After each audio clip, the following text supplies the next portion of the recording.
Welcome, fellow Biafrans. Thank you so much for joining me on this platform once again. I appreciate every one of you that is supporting this platform. Please, if you have not yet subscribed, kindly subscribe to this very channel. Click the notification bell so that you'll be notified each time I upload a video. Like and share to all platforms. Share on your WhatsApp group. Share to family and friends. Join us on this radical evangelism. Let us continue to preach the gospel of Biafra across the whole world. No one must be left behind.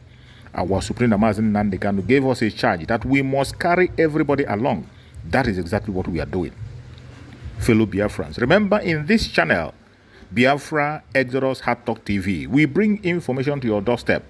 We bring things that has to do with the restoration of independence of Biafra. Information coming from our Prime Minister, Mazi Nnamdi. Everything that has to do with Biafra, we speak about it here. And also we expose the Zoological Republic and their evil agendas in this platform. My fellow Biafrans that are watching, in this very episode, I am going to share with you a very heart-melting video. This was a heartfelt speech that Mazi Nnamdi Kanu gave. I want you to pay attention in this very speech from the beginning to the end. You are going to learn a lot. Consistency is the key. Don't forget that. Pay attention to every single statement he will make. You will know and understand what we are going through to walk into Biafra.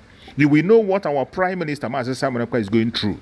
You will understand the stress, the hurdles that we have to face for us to get to our freedom. Please, listen carefully from the beginning to the end. After listening to this message of our Supreme Leader, Mazi Nnamdi Kanu, your life will never be the same. You will have no excuse anymore to give. You will support our Prime Minister, Mazi Nnamdi, to see that Biafra becomes a reality, because this responsibility lies on our shoulders. You and I. No one can do it for us except we do it. Let us hear from the Supreme Leader of IPOB, Mazi Nnamdi Kanu. Let's hear from him. And I said before I speak to them, I also give my conditions, which I know they couldn't meet. It's not possible for them to meet it. And I did it deliberately, because I don't want to speak to them. They sent all Jews of Cairo to come to me. First to my parents. My father said no. My mother said no. That where I stand is where they stand, in life or in death. And they came to prison. I was even from DSS dungeon. The promises came. The Vice President, anything you want. If you have a very beautiful wife, you better go and enjoy her than being in prison. Wow. Anything you want. And I said no. That what I want is a referendum to determine if you good people want to be part of the zoo or part of Nigeria, or part of Biafra. Choose one, zoo or Biafra. They said no. And Isibajo tried to make contact. When I came out, I don't know if I've told this story before actually, and Ohaneze hijacked it. I went to see Nia Wode in his house. We sat down, had lunch together, and I told him what my conditions were to lift the boycott in Anambra State, which they couldn't meet. And I said to Wode very simply, go to Abuja and tell these people that these are what our people are asking for. I said to him, go and bring us something. Not for me, for everybody. He went there and started negotiating for a ministerial position for one of the children. I'm telling you what I'm telling you is fact, ask him. Somebody asked him, but you people are being called to Asorok because of Nnamdi Kanu. Why didn't you tell him that you're going to Asorok? He said it is for Igbo leaders. And once the powers that be knew that he hadn't IPOB support, they just gave them 5 million naira for transport and dismissed them. Hadn't Nyawodo remained with me, when the governors called me, I told them the same thing in front of Professor Ben Wabese. They said, oh, Robert Nwodo, Soludo, Ebremad is upstairs. Do I want them to come? I said no. Government House Enugu. The former DSS director came with his bags of money in euros, in white sacks to bribe. Ask anybody working in Government House in Enugu. I said, no, I don't want to see them. Not because I want to be the only cock crowing, no. Because of consistency. Can you last? When you're tempted, are you going to succumb? Can you sustain this very effort we're making? So they have come. And I gave them my conditions which they can never meet. Open Warri Seaport, open Iguacha Seaport, open Calabar Seaport. Make Enugu an international airport where we can fly to US and come in at will. Build Iguacha Enugu Onitsha Enugu Express Road. Complete second Niger Bridge. Simple. Are these things difficult? No. They are not difficult. As I'm telling you this, go and ask them in Asorok if your friends there. They have the piece of paper I gave to them. They ran away. Because some Igbo men were busy gossiping. Saying if you allow him, when he finishes fighting Nigeria, he will come here and fight us and kill all of us. That's what they said. And you know one other thing they said? They told every Igbo billionaire around the world that nobody should give me one dime. Ask them that if you give Nnamdi Kanu money, he will go and buy weapons. That nobody should give me anything.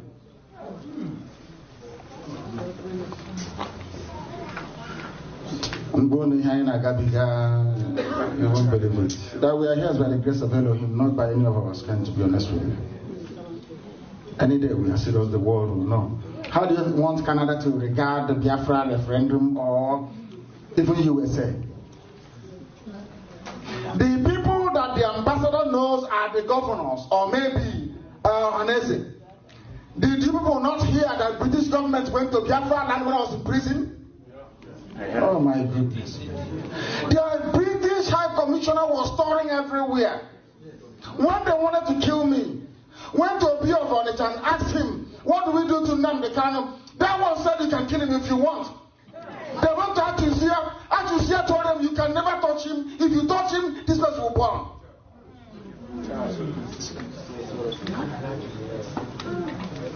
How many times has the US government been to Enugu? They go to Ohaneze. I don't want to say it. They went to Ohaneze and the governor. They asked them, what do you want? Oh, leave those rascals, leave them. Miscreants. We want restructuring. What they're asking for is untenable. But the same man said if there is no restructuring, they'll join IPOB to do Biafra, isn't it? Did he complete what he said? No. Is he doing what he said he's going to do? No. And you want me to work with these people? It's not going to work. I say, and I'm attached to know him. Everything I do, I say it in the open. Not gossip. And those that spoke to Uche, I am going to Chicago to broadcast live to the whole world and tell them they're in trouble. I've told them Nayanya, every time they contributed to IPOB will be announced for the world to hear. Tell them there'll be no hiding place for gossipers, even as much as I'm concerned, because I know what I have committed to this very movement. Not that I'll become Biafra president. No. So that I can take Nnemeka and Nnabi back to the land of his ancestors. To that same land that Chukwu Kabiyama said, you people must be here. And then my Mariano. I'm fighting for Biafra that we may be free. Thank you. How do you feel after listening to the Supreme Leader of IPOB, Mazi Nnamdi Kanu?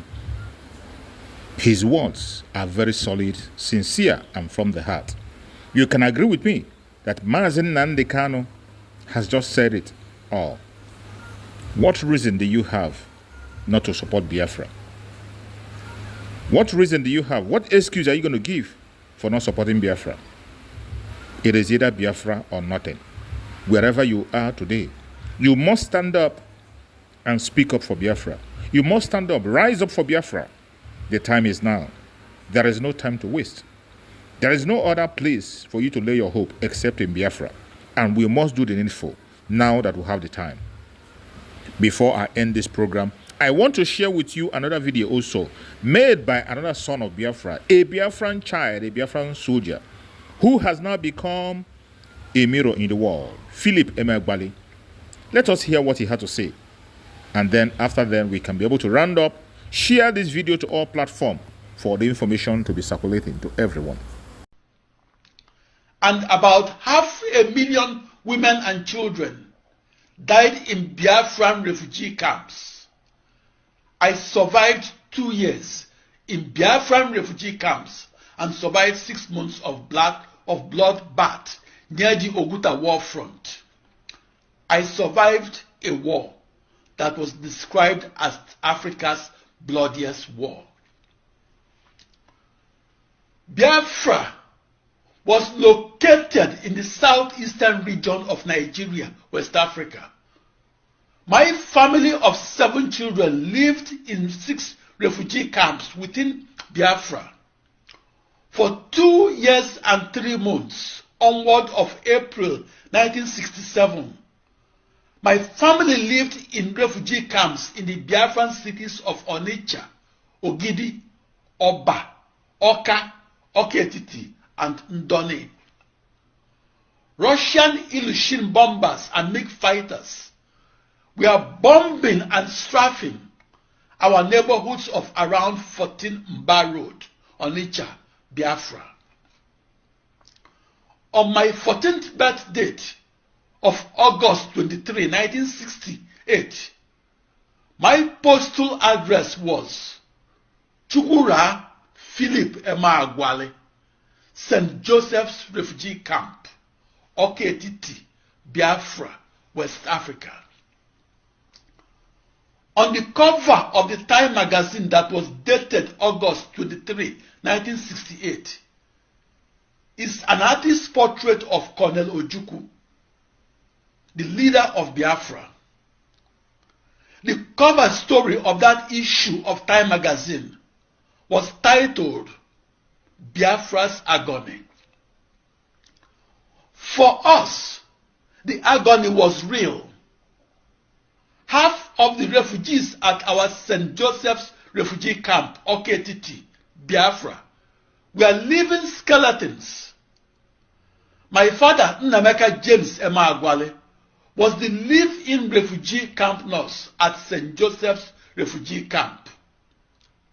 In August 1968, my father told me that half of the children in our refugee camp, including my 2-year-old brother, Peter, had kwashiorkor, a rare malnutrition disease caused by lack of protein. At St. Joseph's refugee camp of Oketiti, Biafra, children and grandparents that did not survive kwashiorkor were buried without funerals and buried at our backyard. In Biafra, meat, pepper, and even salt were almost as scarce as gold. 3 charity organizations, the Red Cross, the Roman Catholic Relief Organization named Caritas, and the World Council of Churches, provided to our refugee camp corn meal, Norwegian dried stockfish named oporoko, and powdered milk. The relief foods were secretly flown into Yuli airstrip of Biafra. That 27-month refugee experience was the reason the United Nations has the portrait of Philip Emeagwali along with the portraits of the likes of Albert Einstein, in its gallery of refugees who made a difference. In July 1969, and at the banks of the River Niger at Ndone, Biafra, I was conscripted at gunpoint and conscripted as a 14-year-old soldier into a war that was on par with the American Civil War or the Spanish Civil War. Without